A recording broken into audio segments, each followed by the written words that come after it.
ਮੁਹੱਬਤ ਕੀ ਹੁੰਦੀ ਏ, ਚੱਲਿਆ ਜੀ ਨੂੰ ਜੀ ਹੁੰਦੀ ਏ, ਹੋਰ ਮੁਹੱਬਤ ਕੀ ਹੁੰਦੀ ਏ।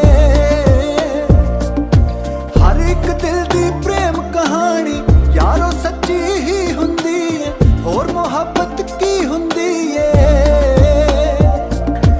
ਯਾਰ ਸੱਜਣ ਹੁਣ ਮੈਂ ਕੀ ਦੱਸਾਂ, ਆਖਰ ਉਲਫਤ ਕੀ ਹੁੰਦੀ ਏ, ਹੋਰ ਮੁਹੱਬਤ ਕੀ ਹੁੰਦੀ ਏ।